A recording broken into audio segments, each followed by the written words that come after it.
Sai Ram, congratulations on this wonderful occasion. I think it's a fantastic moment for all of you, and your hard work is being rewarded.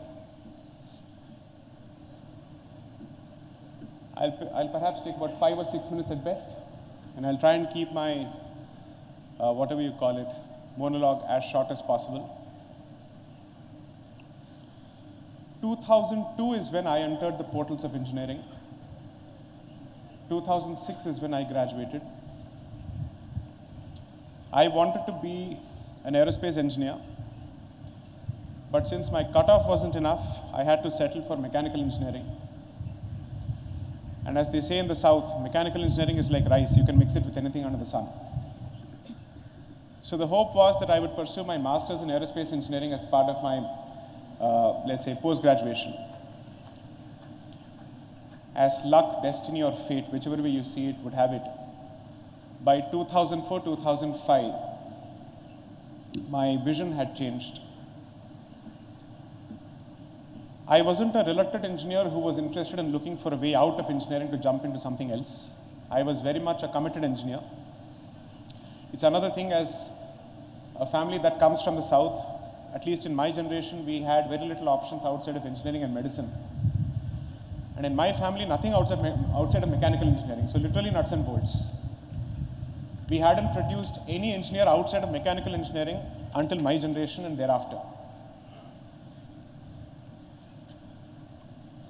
Perhaps what triggered the decision for me to switch from engineering to law, which may be relatable to your own personal individual journeys,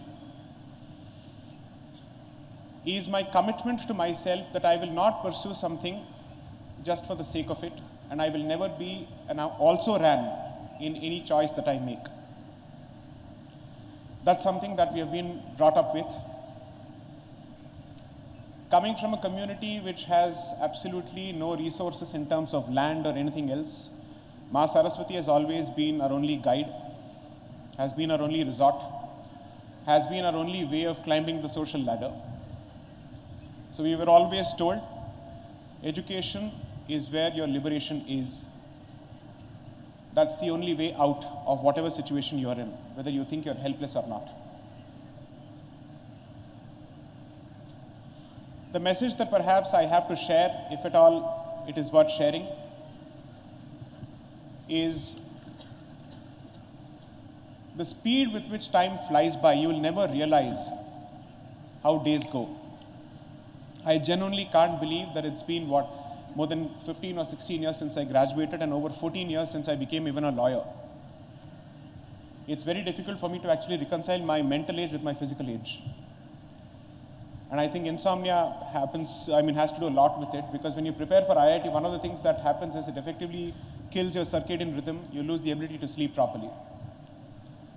So I can completely relate to that. You're not talking to someone who's not been in the portals of engineering. I come from the same background. My suggestion to you would be that this is one of those lucky generations or fortunate generations which has a lot of things going for it, which previous generations did not have. Most people in my generation pursued engineering to see that as a way outside of Bharat, to pursue greener pastures and, let's say, greenbacks and dollars in California. Fortunately, this happens to be one of those generations which is beginning to see the beginning of a prosperous Bharat, the beginnings of a confident Bharat, materially, civilizationally, politically, and dare I say even militarily. And when you're part of this generation, you owe a certain duty, a certain rina, to those before you who have made this possible. And you have a duty to make this better for those who will come after you.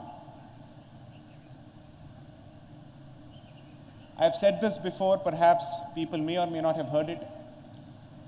Asia is the place to be for the future, and Bharat is where the future will start. So if at all you haven't made any decisions of fleeing this great land, consider this as an urgent, fervent exhortation on my part to stay in Bharat and to contribute to this journey I personally take more interest and more pride, and I'm excited by the prospect of contributing to a growth story than becoming a part of a story that's already been said. Bharat is a growth story. I'll give you an example from my own profession, and perhaps this may resonate with you.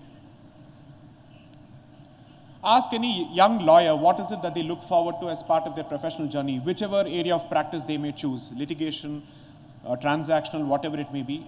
Most of them, unless and until they happen to be below average, are interested in contributing to the growth of legal jurisprudence, to the growth of legal thought one way or the other, either through courts or through practice, through business, whatever it may be.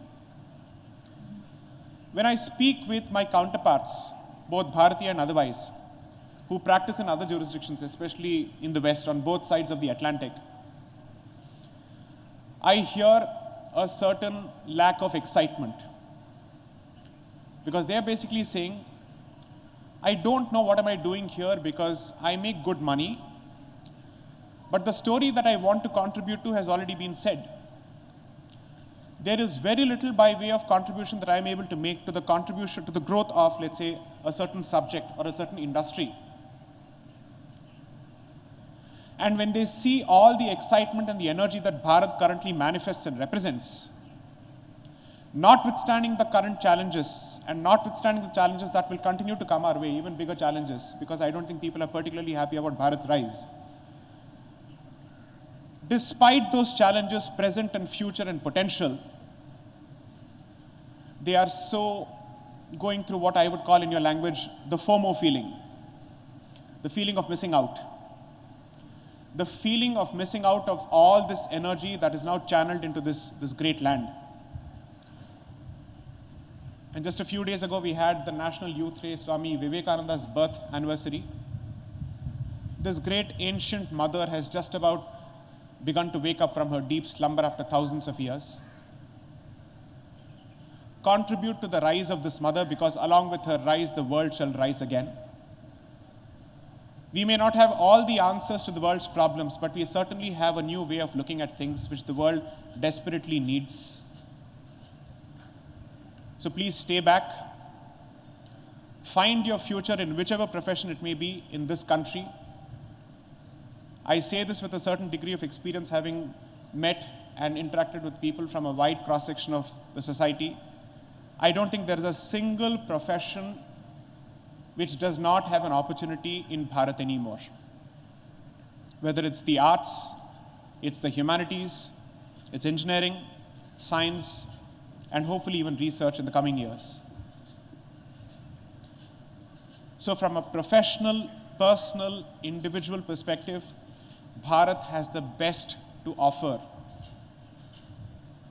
If you're looking at a support system in terms of a family, this is where it is. If you're looking at a support system which is cultural, this is where it is. If you're looking at a professional support system, I think the startup system is beginning to boom. We will make quite a few mistakes along the way, but we also have the demographic dividend to learn and quickly bounce back. It would be a tragedy and a travesty when at this juncture in history, if people choose to leave only because they want a comfortable, sorted story in a different jurisdiction. So therefore, perhaps the Bharat of the present and the future is for people who are capable of dreaming big. This was said of people who wanted to leave Bharat's shores for America at one point. Now this is true of Bharat. I don't say this as a jingoist. I'm an optimist realist. I'm optimistic of the future, and I'm very, very cognizant of the challenges of the present. As a first-generation litigator who has literally had to climb his way hard up the ladder in a profession which otherwise is known for nepotism, which is the litigation profession, I say this as someone with just about above average intelligence. If in litigation, a first-generation litigator is capable of doing decently well for himself and also strike a balance between his civilizational commitments and his professional aspirations, I don't see why it is not possible in any other profession. Most people will tell you how difficult it is to do well for yourself and make a name for yourself in litigation. If that is possible in Bharat, I'm sure it's possible in any other profession. My only suggestion to you, and this is perhaps a deeply personal one, so my apologies for this unsolicited advice if you see it as that. You can lie to the rest of the world about what you wish to do and how well you're doing, but at the end of the day, you can't lie to yourself. So whatever you do, at least don't fib or faff to yourself about what you wish to do. Be true, be authentic, be real, be honest. It will always be rewarded, at least in the long run, if not the short run. Vande Mataram, Jai Hind.